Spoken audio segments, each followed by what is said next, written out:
So the NBA season's coming to an end. Oh my days, what a season it's been. So I think it's only right I give my finalist NBA MVP. I give my top five, and I'm gonna start from five all the way to one.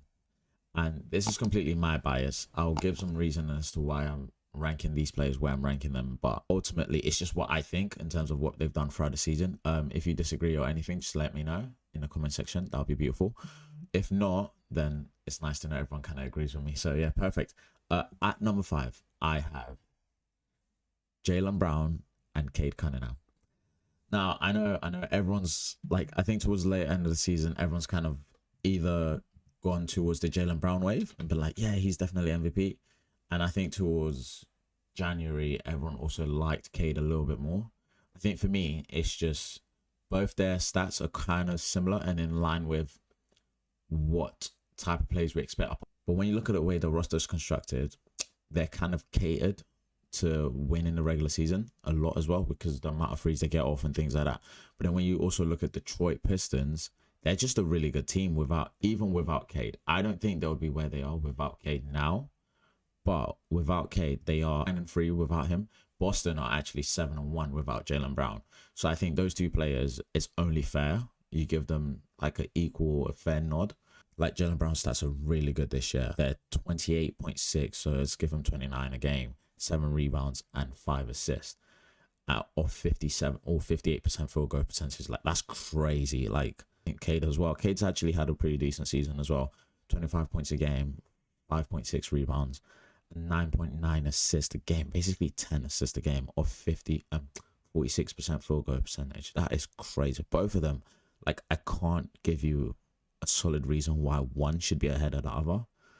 So those two are the ones I would say they're fifth on my list. I just think they've both had an equally really good season for what they do for their teams. Now for number four, I think a lot of people might either see where I'm coming from with this, or they're just going to completely disagree. Feel free to just completely cuss me out in the comment section.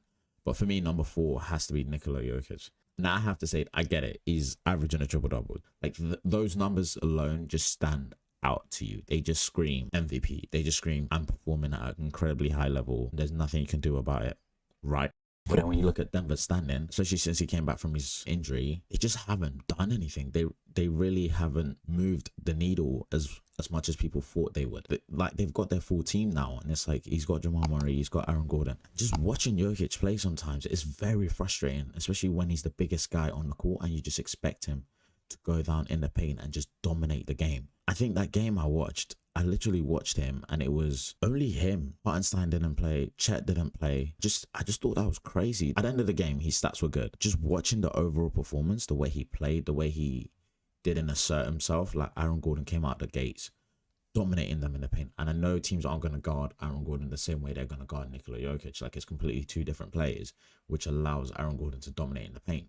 But it's still, you expect some sort of urgency, some sort of, okay, I'm going to assert myself here. We're fighting for playoff position. We kind of want to take advantage of the fact that OKC aren't playing anyone. Yet he just didn't do that. He did not look like the best player in the world on that day. And I just thought, I'm not going to say, oh, it's off one game, but overall, I think since he's been back in Jan, it's just been, the team hasn't been as good as most people would expect. So that's why I've got him fourth. Now for my third place, I've got Luka.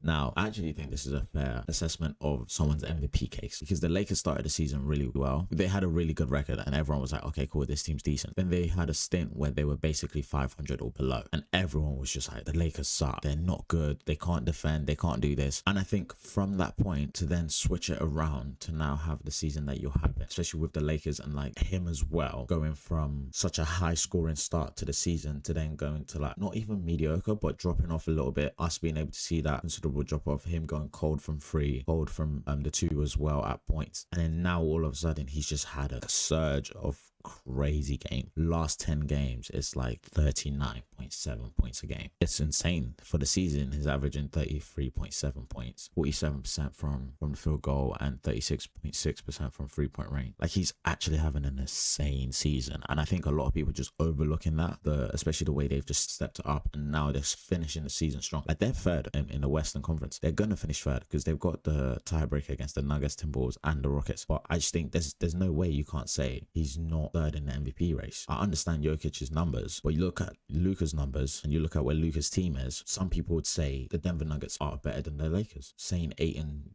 doesn't show effort, he's not consistent, he doesn't want to play, and then now all of a sudden everything's changed and now the Lakers are a decent team. Like, people like Marcus Smart, people doubting Marcus Smart, and now all of a sudden he's one of the best defenders again on their team, and he's helping the overall defense step up. And Luka's not playing terrible defense. I think overall there's no way I can justify him not being third on the MVP ladder. So yeah, that's my case for Luka. Some might disagree, but it's just, yeah, that's Luka Doncic. He's Luka for you. This one, I think a lot of people may agree more a little bit. I think recently he's been pushed up a bit too high.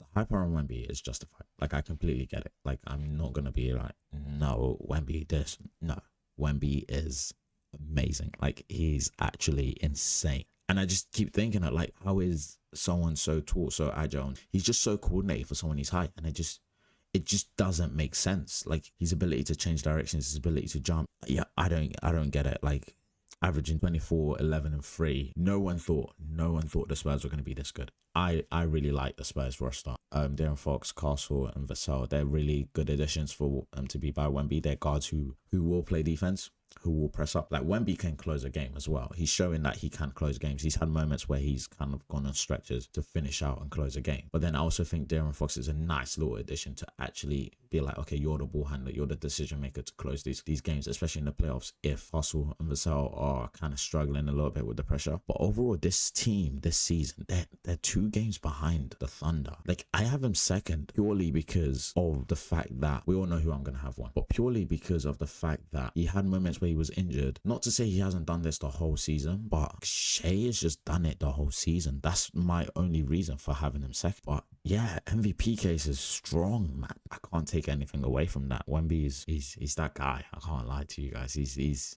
even now I'm just looking at him, I'm just like, bro, there's nothing he doesn't do. Yeah, no, Wemby's different. So yeah, my number 1 is Shai Gilgeous-Alexander. He's on another level. He's actually insane.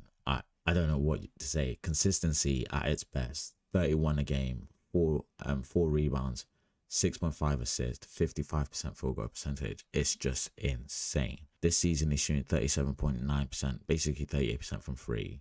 Turns it over only 2 times a game. The thing is, I've heard, and I kind of agree, when people say it's almost like Steph Curry's season 2016. It's given, we don't know what we're actually seeing right now, but it's so crazy. Like, day in, day out, he's giving you those numbers. Nah, Shai's my MVP right now. The NBA is really pushing Wemby. I don't think it's fair for the NBA to take that away from Shai. He's been too consistent this year, but Shai is just, yeah, he's built different. Shai is, yeah, he's built different. He walks different. He not even glazing. Nah, that man is, yeah, he can hoop. He can hoop, and he shows it. He knows he can hoop as well. So no, Shai can, if you guys don't know, Shai can play basketball. Like, he's really good. He's hands down my MVP. Wemby is gonna dominate the league soon though. So if Wemby doesn't win it this year, I think this is the last year. I don't want to be saying anything crazy, but this might be the last year that anyone else apart from Wemby wins the MVP, because no, I don't see how anyone can argue Wemby isn't just on another level. Let me know what your thoughts are, and yeah, see you guys in the next video. Please like, comment, subscribe. Yeah, see you guys soon. Peace.